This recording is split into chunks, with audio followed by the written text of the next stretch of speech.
नमस्कार दोस्तों, horror high के आज के एपिसोड में आप सभी लोगों का स्वागत करता हूं। आज मैं आप लोग के लिए एक बहुत ही खौफनाक कहानी लेकर आया हूं। तो चलिए शुरू करते हैं। मनोहर का घर पुराने कब्रिस्तान के पीछे था और उसके घर के छत से वह कब्रिस्तान अच्छे से दिखता था। वह रोज उस कब्रिस्तान को पार करके ही अपने काम पर जाता था। मनोहर के 2 बच्चे थे और दोनों बच्चे बड़े ही शैतान थे। बड़े बेटे का नाम रॉकी और छोटे बेटे का नाम विकी था। एक बार गर्मी की छुट्टियों में रॉकी और विकी की बहन सोनिया भी आई हुई थी।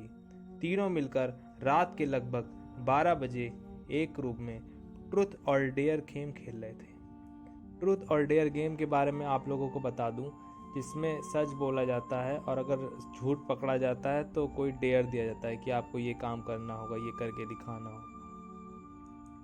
रॉकी सोनिया से पूछता है कि तुम ट्रुथ लोगी या डेयर लोगी। सोनिया डेयर लेती है और कहती है, पूछो तुम लोग मुझसे कोई खतरनाक काम तो नहीं कहोगे करने के लिए।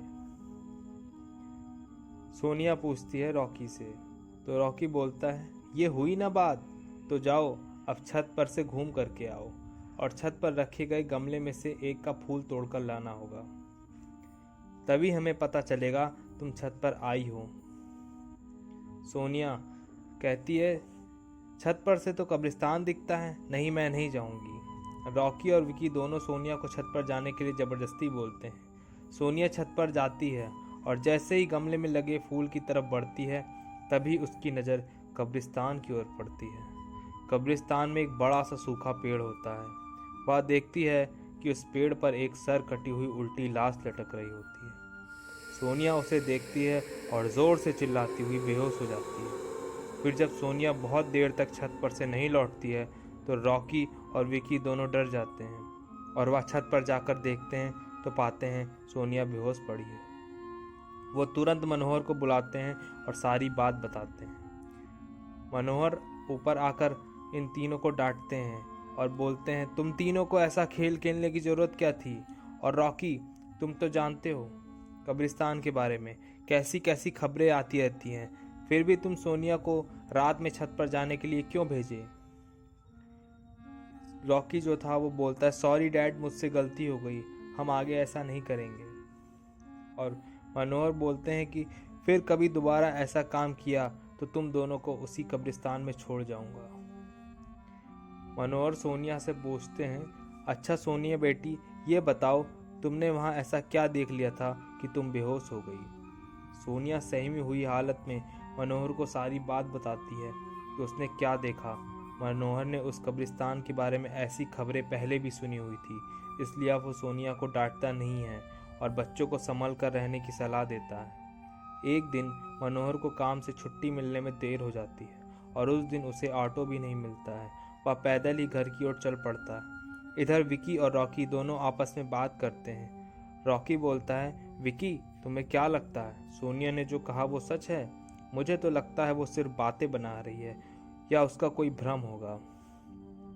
इतने पर विकी बोलता है, अरे नहीं भाई, तुमने उसकी हालत देखी थी, एक दिन भी यहाँ रुकने को तैयार नहीं थी वो। मुझे लगता है कि उसने सच में कुछ ना कुछ देखा होगा।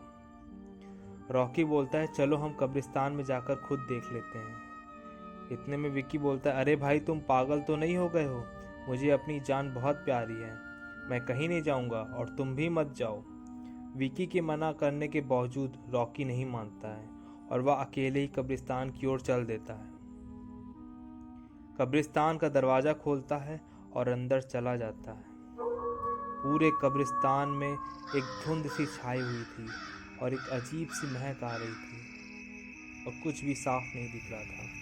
वह उस पेड़ की ओर भी देखता है जिस पर सोनिया को सर कटी हुई उल्टी लाश दिखाई दी थी। रॉकी खड़े होकर उस पेड़ की ओर देखता है, तभी एक अदृश्य हाथ उसके पैरों को पकड़ लेता है नीचे से और रॉकी डर जाता है और जोर जोर से चिल्लाने लगता है, बचाओ बचाओ, छोड़ दो मुझे, गलती हो गई, मैं फिर कभी यहाँ दोबारा नहीं आऊँगा। और दूसरे कोने पर एक कब्र होती है जो कि खुली हुई होती है, उसके ऊपर खून लगा हुआ था।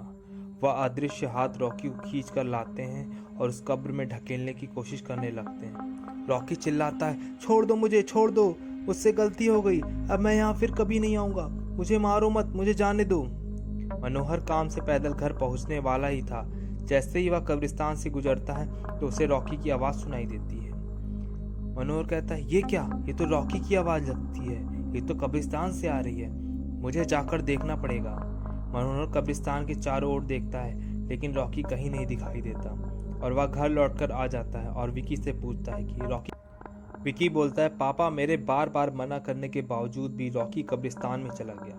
वो जानना चाहता था कि सोनिया जो कह रही थी क्या वो सच है या नहीं। मनोहर, अब हमारे पास बिल्कुल भी नहीं समय है। मनोहर बोलता है, जाओ घर के मंदिर में जो शंख और जल रखा है वो जल्दी से लेकर आओ, हमें रॉकी को खोजने के लिए कब्रिस्तान जाना पड़ेगा।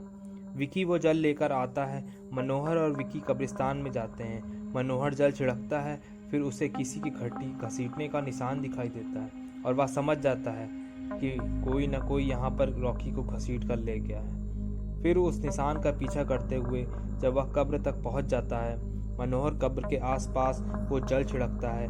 कब्र से अजीब अजीब सी आवाज़ें आने लगती हैं, ज़ोर ज़ोर से हवा चलने लगती है। इतने में विकी की हालत ख़राब हो रही थी। अजीब सी धुंध और अजीब सी महक आ रही थी। पेड़ पौधे इस तरह से हिल रहे थे जैसे उन पर कोई बैठा हुआ है। किसी के आने जाने का एहसास हो रहा था। पीछे से किसी के चलने की पैरों की आवाज़ आ रही थी, लेकिन देखने पर कोई नहीं दिख रहा था। मनोहर बोलता है, मुझे लगता है कि श्रापित प्रेत आत्माओं ने रॉकी को इस कब्र के अंदर कैद कर लिया है। हमें जल्द ही इसे निकालना होगा। तुम ये पवित्र जल आसपास छिड़कते रहो। विक्की जल छिड़कता रहता है और मनोहर बोलता है, इससे वो प्रेत आत्माएं रॉकी को नुकसान नहीं पहुंचा पाएंगी। मैं कब्र खोलने की कोशिश करता हूँ। मनोहर उस कब्र को खोलने की बहुत कोशिश करता है। अंत में जाकर वह कब्र खुल जाती है और उसके अंदर रॉकी लथपथ बेहोश पड़ा होता है। मनोहर रॉकी को लेकर वापस आ ही रहा था कि गेट पर एक उल्टी लाश उन्हें फिर से दिखाई पड़ती है और वो सब तीनों के तीनों डर जाते हैं। इस बार विकी बेहोश हो चुका था। मनोहर विकी को उठाता है और आगे बढ़ने की कोशिश करता है। इतने में पता नहीं कहाँ से एक हाफिज बाबा आ जाते हैं, जो कि रात में बैठकर कुछ तपस्या या मुस्लिम में जो भी होता है वो कर रहे थे। वो आकर उन तीनों को समझाते हैं और डांटते हैं कि तुम तीनों यहाँ पे क्यों आए, तुम तीनों को यहाँ पर आने के लिए किसने कहा था, और तुम तीनों ने यहाँ पर आकर बहुत बड़ी गलती की है और तुम उस आत्मा को देख भी चुके हो। वो एक बहुत ही खतरनाक आत्मा है जो कि अब तक पता नहीं कितने लोगों की जान ले चुकी है। उसके बाद तीनों माफ़ी मांगते हैं उन बाबा से। बाबा जो थे वो एक शीशी में से जल निकाल कर देते हैं और तीनों पर छिड़कते हैं और जहाँ वो आत्मा दिखी थी, जहाँ वो लाश दिखी थी उल्टी लटकती हुई, उस एरिया में भी जाके डालते हैं। अब वो लाश गायब हो चुकी थी और बाबा और मनोहर, विकी और रॉकी तीनों लोग बाहर जाते हैं और अब विकी को होश आ चुका था। वहाँ पहुँचने के बाद बाबा समझाते हैं कि तुम्हारा घर कब्रिस्तान से सटा हुआ है, अगर तुम यहाँ से नहीं जाओगे तो पक्का किसी न किसी दिन किसी की मौत हो जाएगी। बाबा के कहने के बाद मनोहर वहाँ से चला जाता है पूरे परिवार के साथ। दोस्तों, तो थी ये आज की कहानी।